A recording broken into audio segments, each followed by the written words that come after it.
Olá pessoal, nós estamos no nosso segundo vídeo na série sobre a família, tratando do tema a administração do lar. A administração do lar. Então, continue conosco nesses vários vídeos que vamos falar sobre esse assunto tão importante para o lar, para a família, para o bom andamento da casa. Agora nós estamos falando sobre os 5 princípios básicos para uma boa administração. O primeiro que nós mencionamos, você pode ver no vídeo anterior, é conhecer as áreas que serão administradas. Segundo, planejar. É necessário para uma boa administração planejamento. E esse planejamento pode ser semanal, pode ser mensal, pode ser anual e deve ser escrito ou colocado num lugar visível para que todos na casa, precisa ser definido pelo casal, pelos líderes da casa, o marido e a mulher, e ser colocado para que todos se adaptem àquele propósito, aquelas metas, aqueles objetivos que a família tem juntos, como eu citei como exemplo, por exemplo, as férias, que é um momento tão especial de deleite e gozo para a família. Terceiro princípio básico da boa administração, é o que nós vamos entrar agora, é a execução, ou seja, executar. Não adianta conhecer, apenas planejar, se não houver ação, se não houver execução. Executar é imprescindível, para que se ponha em prática aquilo que foi decidido. Esta é a parte mais difícil quando se trata de objetivos, de propósitos, porque requer determinação e persistência. É necessário esforçar-se cada dia mais, é necessário criar hábitos, rituais, situações que envolvem para que seja possível as metas, propósitos e objetivos estabelecidos para a família. É necessário esforçar-se até criar um hábito familiar com relação àquela questão a ser planejada e a ser conhecida e a ser executada. Existe então a tentação de abandonar depois da primeira semana, quando se começa algo em família, especialmente no caso daqueles que são, por natureza, indisciplinados e desorganizados. Geralmente eles tendem a abandonar o barco, a desanimar, a se desorganizar, por sua maneira indisciplinada, acabam jogando fora aquilo que foi planejado. Mas não é esse o propósito, é princípio vencer esses maus hábitos, essa característica errada, é uma característica errônea de um caráter, é um caráter deformado que precisa ser consertado para que haja um bom planejamento no papel. Não significa um avanço maior se não for colocado em prática no dia a dia. Não adianta nada colocar nos papéis, os planos, os projetos, se não executarmos isso. Precisamos colocar em prática todos os dias os projetos que foram estabelecidos para a boa administração do lar. Quarta coisa muito importante da administração do lar é a avaliação.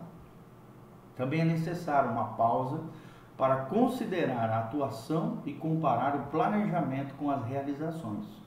Ou seja, é necessário revisar e assegurar-se de que haja progressos, para que haja progressos.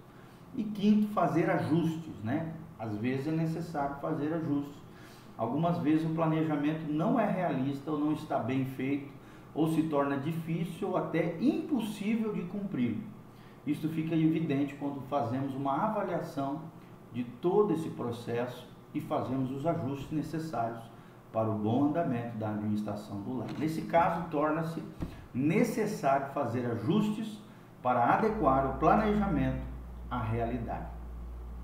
Terceiro destaque que nós vamos dar sobre esse estudo, sobre a administração do lar, são as áreas de governo no lar. Quais são as áreas que o marido, a mulher, os filhos, principalmente os pais, aqui, precisam governar nos seus lares? Primeiro, a economia.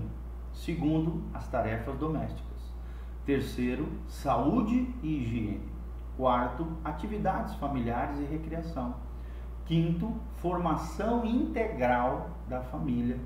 E sexto, projetos e programas a longo prazo. Programas e projetos a longo prazo. O primeiro destaque que nós vamos dar é a economia.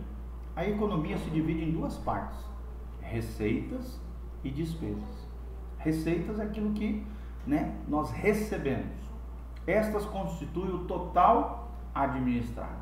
São salários. Quando o salário é recebido, mensal ou quinzenalmente, ou às vezes diariamente, se conhece de modo exato o total recebido. Isso se chama receita.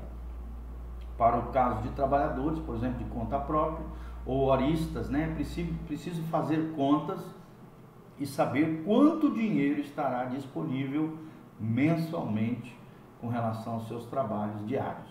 É aconselhável sempre somar as entradas da família, né, para que seja organizado isso. A entrada de todos os membros da família que trabalham juntos para administrá-la em conjunto. Uma vez conhecida a soma total das entradas mensais, deve-se ter consciência de que esse é o único dinheiro que se tem em mãos para administrar e que se estende estender-se, né, mais nos gastos significa contrair dívidas e jamais se deve gastar mais do que se ganha. Jamais gaste mais do que você ganha, porque isso pode te escravizar. Dívida é escravidão. Quando as entradas não são suficientes, devemos procurar a melhor maneira, ou seja, através de um emprego mais rentável ou de um trabalho extra, melhorar as entradas ou as receitas familiares. A vontade de Deus é que prosperemos e que não passemos necessidade. A vontade de Deus é que prosperemos e não passemos necessidade. Além disso, que tenhamos também a possibilidade de repartir de maneira generosa com aqueles que se acham em necessidade. Isso é claramente escrito na palavra de Deus em 1 Tessalonicenses 4, de 11 a 12 e Efésios 4, 28. Segundo destaque com relação a finanças, são as despesas, tema também muito importante para a administração do lar. E é necessária a projeção mensal das nossas despesas. É fundamental fazer a cada mês uma projeção de gastos. É preciso que o casal elabore essa projeção, organize isso num caderno, né? E devemos enfatizar a necessidade de contar com as entradas reais ao fazer a planificação dos gastos. Não adianta contar com dinheiro que não vai entrar ou que talvez entre. Não funciona assim. Não funciona assim, tá bom? Outra questão muito importante é a projeção, é que essa projeção não deve exceder de forma alguma o total das entradas. Não é da vontade de Deus que entremos em dívidas por gastar mais do que ganhamos. Como eu já falei, né, em Romanos 13, 8, a Bíblia diz: a ninguém devais coisa alguma, senão o amor recíproco, pois quem ama o próximo tem cumprido a lei.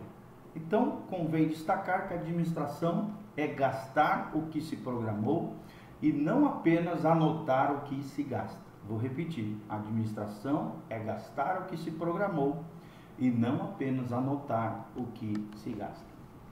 Com relação a isso, é necessário também a qualificação dos gastos, ou seja, organizar os gastos.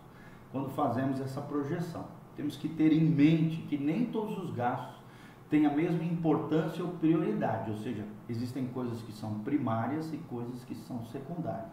Existem coisas que são necessárias, que nós não podemos abrir mão, que são básicas, e existem coisas que são secundárias. Por exemplo, bens supérfluos, né? Troca de uma televisão, um computador, né? O clube, tudo isso é supérfluo. Básico é roupa, comida, casa, aluguel, luz, água. Então nós precisamos organizar o que realmente é importante, o que é prioridade e aquilo que é secundário. Primeiro, quais são os gastos indispensáveis dentro de uma família? Por exemplo, o aluguel, a luz, o gás, impostos, alimentação, artigos de limpeza, passagens, né, entre o trabalho, entre os estudos com os membros da família, remédios, são gastos indispensáveis e devem ter prioridade. Segundo, quais são os gastos necessários? Roupa, calçados e artigos para casa. São gastos necessários, que às vezes podem aparecer essas necessidades e é necessário planejar com relação a isso. Terceiro, gastos possíveis. Por exemplo, cursos especiais de aperfeiçoamento, melhorias na casa, aquisições de automóvel, viagens, férias, ter uma empregada dentro da casa, são gastos possíveis, porém não são primordiais, indispensáveis e nem necessários. Gastos possíveis. Quarto, Os gastos supérfluos, por exemplo, enfeites na casa, quadros, comidas em restaurantes, alimentos de baixo valor nutritivo, como refrigerante, guloseimas, etc. Quando fazemos esse planejamento, temos que considerar os gastos por ordem de importância e respeitar as prioridades dentro do lar, dentro da família. É provável que a maior parte do salário, às vezes quase todo, seja aplicado em gastos indispensáveis. Geralmente fica uma quantia não muito grande para gastos necessários. Claro que às vezes não, mas geralmente é isso que acontece. Então, ocasionalmente, há um excedente para gastos possíveis e excepcionalmente, conta-se com algum dinheiro para gastos supérfluos. É óbvio que não se deve investir dinheiro nesses dois últimos, a menos que os dois primeiros estejam cobertos. Quais são os dois primeiros? Gastos indispensáveis e gastos necessários. Quais são os dois últimos? Gastos possíveis e gastos supérfluos. Tem que estar lá para baixo na nossa escala de valores, ok? Então, prestar bastante atenção com relação a isso. Logo em seguida, vamos falar um pouquinho mais sobre o planejamento dos gastos. Continue conosco, Deus te abençoe. Vamos lá, gente. Continue no próximo vídeo conosco sobre administração do lar.